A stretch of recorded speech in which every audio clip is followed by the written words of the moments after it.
Tujuan pembelajaran kita adalah untuk mengidentifikasi jenis, bahan, alat, proses pengolahan masakan internasional berdasarkan rasa ingin tahu, tanggung jawab, disiplin, kejujuran, serta ungkapan syukur kepada Tuhan. Lanjutan dari video pembelajaran sebelumnya, kali ini kita akan mengenal pengertian dan karakteristik dari makanan internasional yang terbagi menjadi dua, yaitu masakan kontinental dan masakan oriental. Kita akan melihat perbedaannya ini nanti. Pertama adalah masakan kontinental, merupakan masakan yang berasal dari negara yang mempunyai dataran luas seperti Perancis, Inggris, Amerika, Australia, atau negara-negara Eropa. Sejarah masakan kontinental dimulai ketika bangsa Romawi jaya melawan Eropa. Untuk merayakannya diadakanlah pesta. Orang tidak puas lagi dengan hidangan-hidangan yang sederhana. Pada abad ke-14 mulailah dikenal penggunaan bermacam saus. Seluruh Eropa membuat pesta di mana-mana termasuk di Perancis. Perancislah yang kemudian mengembangkan seni masak ini sehingga dapat diterima di seluruh dunia. Pada waktu bangsa Eropa menjelajahi dunia timur, mulailah penggunaan dan pembuatan mie yang kemudian dikembangkan menjadi spaghetti, makaroni, dan vermicelli yang menjadi terkenal sebagai makanan khas Italia. Pada zaman Napoleon, karena perang yang berkesinambungan, cadangan bahan makan menipis, timbullah gagasan untuk mengganti mentega dengan margarin. Kita mengenal makanan kontinental ini dibagi menjadi 3 wilayah, yaitu Eropa Barat, itu wilayahnya Prancis, Belgia, Swiss, Belanda, dan Jerman yang memiliki selera makan yang sama. Bumbu yang sering dipakai adalah merica dan garam. Kemudian wilayah Eropa Timur meliputi Cekoslovakia, Hongaria, Yugoslavia, Yunani, Romawi, dan Rumania yang mempunyai selera makan yang menggunakan berbumbu tajam dari rempah-rempah seperti lada. Kemudian wilayah yang terakhir adalah Eropa Selatan, itu meliputi Italia, Portugal, Spanyol. Selera makan pada umumnya berbumbu tajam pula, yaitu pala, lada, dan kayu manis. Masakan kontinental biasanya menggunakan bumbu instan atau bumbu siap pakai berupa bumbu kering. Bumbu yang banyak digunakan orang Eropa adalah bumbu herbs dan garam, tidak menyukai vitsin. Teknik pengolahannya pun simple atau mudah, singkat atau cepat. Masakan kontinental dilakukan secara bertahap dengan alat makan berbeda tiap jenis makanan dan dihidangkan sesuai giliran. Susunan makanan utama merupakan satu rangkaian yang terdiri dari protein hewani, makanan pokok, dan sayuran. Protein hewani berasal dari lauk pauk yang biasanya menggunakan daging, dan makanan pokok sebagai sumber karbohidrat menggunakan kentang. Porsi karbohidrat lebih sedikit daripada protein hewani, sehingga porsi protein hewani merupakan makanan utama lebih banyak dari makanan pokok. Makanan kontinental ini diberikan dalam sebuah hidangan dengan susunan menu, dan menu merupakan suatu susunan makanan dan minuman untuk satu kali makan. Berikut ini merupakan urutan menu makanan kontinental. Pertama, santapan mula, dingin atau panas. Kedua, sup. Ketiga, entree. Kemudian santapan utama yang dapat berupa ikan, daging, atau ayam. Berikutnya adalah santapan penutup. Berikut disertakan juga hidangan berupa keju, buah, kopi, dan leker. Nah, kita juga perlu memperhatikan ketentuan-ketentuan urutan penyajian menu makanan kontinental ini.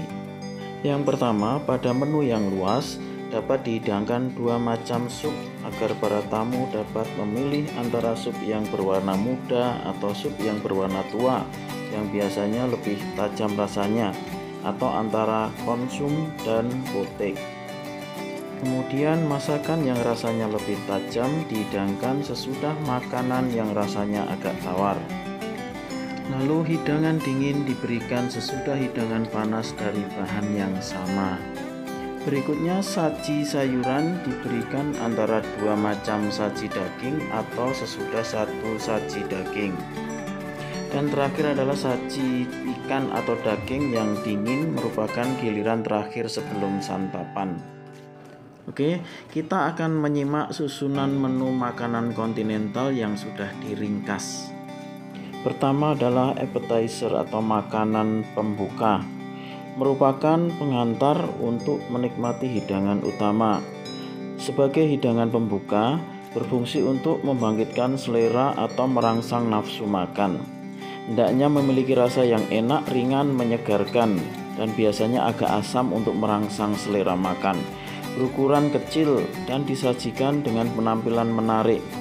Dapat berupa hidangan panas atau dingin, dan ada kalanya berasa pedas. Hendaknya disajikan dengan prima, meliputi rasa, aroma, penampilan, dan kesesuaian dengan alat saji agar dapat membangkitkan selera dan memberikan kesan bahwa hidangan yang akan disajikan setelahnya akan lebih enak lagi. Berikutnya adalah main course atau makanan utama, merupakan hidangan pokok dari suatu susunan menu lengkap. Ukuran porsi lebih besar dari makanan pembuka.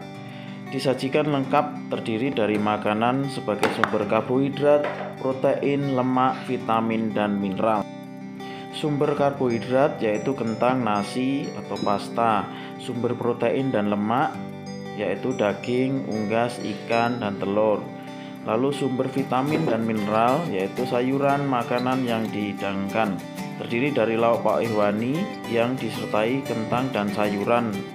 Terdiri dari lauk pauk hewani yang dihidangkan berupa daging, ikan, misalnya kakap, tuna, tenggiri, unggas itu ayam, bebek, kalkun, dan seafood itu kerang, cumi-cumi, udang, lobster, kepiting yang diolah dengan bermacam-macam cara dan menghidangkannya dengan saus. Besar porsi berkisar 175 gram sampai dengan 225 gram. Lalu sayuran yang dihidangkan pada umumnya seperti buncis, bunga kol, lobak putih, brokoli, asparagus, dan lainnya. Besaran porsinya adalah 75 gram. Sedangkan untuk garnitur, kentang maupun penggantinya seperti macam-macam pasta yang dihidangkan dengan roti atau roll yang besar porsinya 75 gram. Untuk nasi kadang juga mengganti kentang dengan lauk pauk yang sesuai. Dan berikutnya adalah dessert atau hidangan penutup yang berfungsi untuk menghilangkan kesan dari hidangan sebelumnya. Disebut juga hidangan pencuci mulut.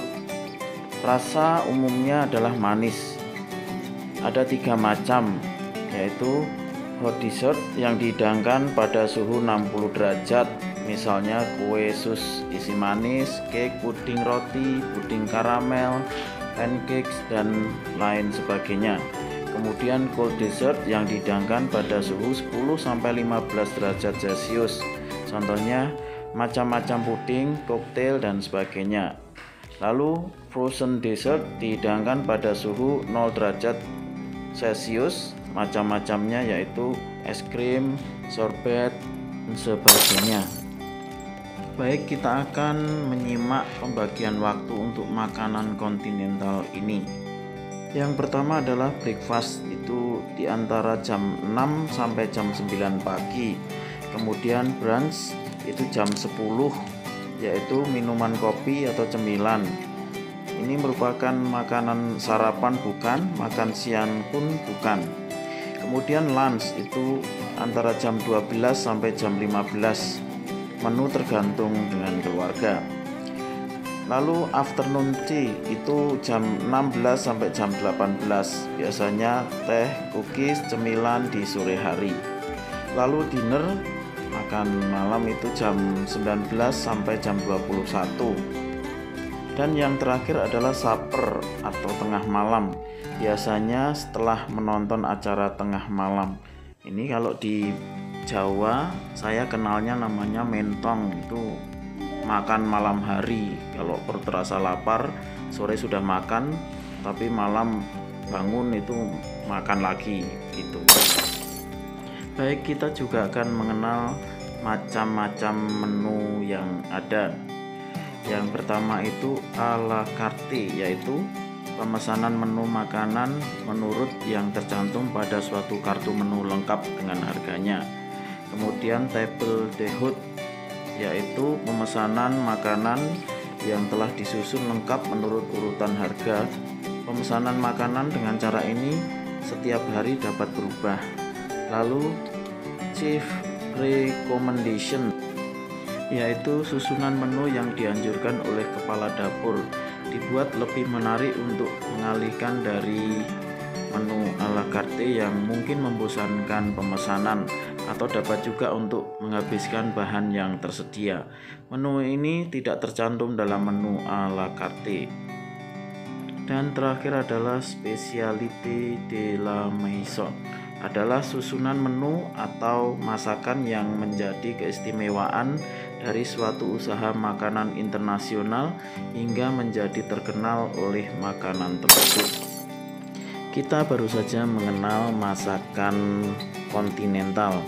Sekarang kita akan mengenal jenis kedua masakan internasional, yaitu masakan oriental, yaitu jenis makanan atau masakan yang berasal dari negara kepulauan daerah Asia seperti Indonesia, Cina, Jepang, India, Arab, Pakistan, dan negara timur lainnya. Masakan oriental adalah perpaduan dari berbagai resep masakan di Asia yang mudah dikenali dari tampilan, aroma, dan rasanya, karena masakan oriental selalu menggunakan bumbu utama seperti bawang putih, kecap asin, kecap ikan, saus tiram, saus tomat, minyak wijen, dan lain sebagainya. Bumbu yang digunakan biasanya merupakan bumbu segar yang langsung diracik.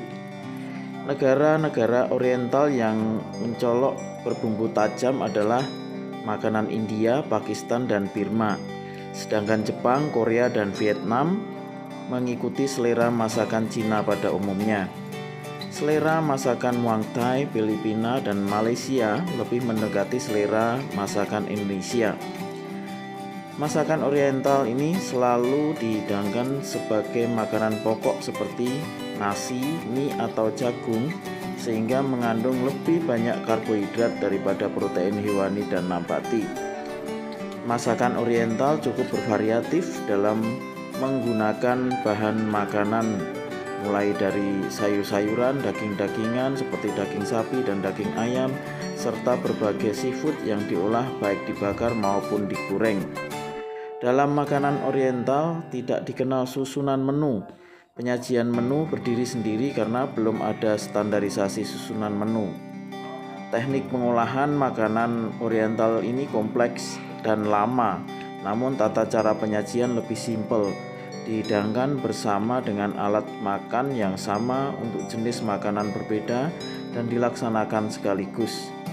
Terdiri dari makanan pokok, lauk, dan sayuran.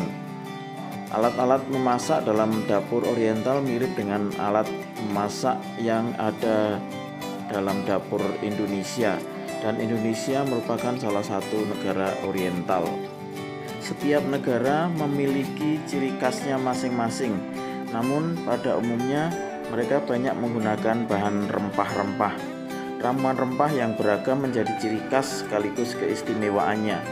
Rempah yang digunakan untuk meramu makanan khas negara seperti cabai, jinten, jahe, kunyit, kayu manis, ketumbar, bawang putih, dan rempah-rempah khas India seperti klabet, ajwain, dan asafoetida. Selain itu digunakan pula daun herbal seperti daun ketumbar, daun mint, daun klabet, daun kasia. Juga ada pula bumbu paprika merah, daun salam, oja, air mawar. Dan untuk menumis, masyarakat Asia biasa menggunakan minyak kacang, minyak kedelai, minyak bunga matahari, minyak wijen, dan minyak sayur. Kita akan menyimak beberapa karakteristik dari makanan khas oriental ini. Yang pertama adalah masakan Cina. Masakan Cina merupakan salah satu makanan oriental yang dikenal dan digemari oleh masyarakat Indonesia. Bahan dan bumbunya pun mudah diperoleh. Makanan pokok bangsa Cina adalah nasi yang dihidangkan dengan lauk pauk. Sebagai pengganti nasi biasanya digunakan mie atau bihun. Bahan yang banyak dipakai untuk lauk pauk adalah daging babi, unggas, telur, dan hasil laut yang dikenal dengan seafood. Sayurannya adalah rebung, sawi, kol, kembang kol, wortel, kapri, tahu, dan jamur. Bumbu penyedap utama adalah macam-macam kecap, saus tiram, vicin, bawang putih, minyak babi, minyak wijen, minyak kacang, dan minyak ayam. Keistimewaan masakan Cina adalah pengolahannya cepat dan dilengkapi dengan saus tomat, sambal cuka, dan kecap. Masakan yang berkuah selalu dihidangkan dalam mangkok. Alat makanannya adalah sumpit, sebab itu potongan bahan makanan besar-besar agar mudah mengambilnya. Masakan Jepang. Masakan Jepang banyak dipengaruhi oleh masakan dari Cina dan Korea. Ciri khas negara ini adalah menggunakan bahan mentah ikan atau ayam sebagai hidangan. Susunan makanan Jepang dipengaruhi oleh susunan makanan Amerika, di mana selalu dihidangkan dulu semacam selada atau sup. Kemudian makanan pokok dan dessert. Sup dihidangkan dalam mangkok bersama sendok atau sendok bebek, kemudian menyusul hidangan lain bersama sedikit nasi yang dimakan dengan sumpit. Makanan Jepang yang terkenal antara lain sukiyaki, tempura, dan yakitori. Bumbu yang banyak dipakai antara lain bawang putih, jahe, lada, macam-macam kecap, soyu, mirin, sake, vicin, cuka, dan mustard. Makanan Jepang juga menggunakan berbagai macam jamur. Bahan makanan lain sama dengan masakan Cina. Alat-alat untuk menghidangkan makanan Jepang memiliki bentuk dan warna menarik dengan bahan lak dan porselin. Meja makan Jepang berkaki pendek dan orang yang makan duduk bersila sekelilingnya di atas bantal. Masakan India, Arab, dan Pakistan. Makanan pokok bangsa Arab, India, dan Pakistan adalah nasi dan macam-macam roti yang dimakan dengan lauk pauk seperti gulai dan kari. Kambing guling atau daging panggang dan kebab adalah makanan yang paling terkenal. Di India bagian utara dan Pakistan, makanan pokoknya adalah sebangsa roti yang dibuat dari tepung gandum dan air tanpa ragi. Di India bagian selatan, makanan pokoknya adalah nasi yang dimakan dengan lauk pauk daging babi, ayam, telur, dan hasil laut. Selain itu digunakan juga kacang-kacangan dan kutne. Bumbu yang dipakai adalah bumbu kering dengan aroma dan rasa yang keras. Salah satu bumbu yang populer adalah kari. Dalam makanannya juga dipergunakan minyak samin, yaitu minyak unta untuk menggoreng atau menumis. Selain itu digunakan pula yogurt sebagai makanan pencuci mulut, digunakan kue atau manisan buah. Bangsa Arab dan India pada umumnya makan dengan tangan dan bersila di lantai. Ada beberapa jenis roti yang dibuat, diantaranya naan dan kapati, dibuat dari campuran gandum dan air yang dibentuk tipis. Lalu roti, yaitu sejenis kapati yang dibuat lebih tebal. Kemudian paratha, yaitu roti yang lebih tebal dari kapati dan digoreng dalam mentega atau ghee. Lalu sirma, yaitu pancake yang digoreng dalam ghee. Terakhir adalah masakan Filipina. Makanan pokok bangsa Filipina terdiri dari nasi yang dimakan dengan lauk pauk, terutama ikan dana, merupakan perpaduan masakan timur dan barat. Pengaruh Amerika terutama terlihat pada makanan penutup berupa puding, es krim, dan buah-buahan. Filipina merupakan negara penghasil kelapa, oleh karena itu masakannya pun banyak mempergunakan kelapa dan santan. Bahan makanan lain yang dipakai untuk lauk pauk adalah daging babi, ayam, telur, daging sapi, dan hasil laut. Sayuran yang dipakai umumnya sama dengan sayuran yang digunakan pada makanan Indonesia.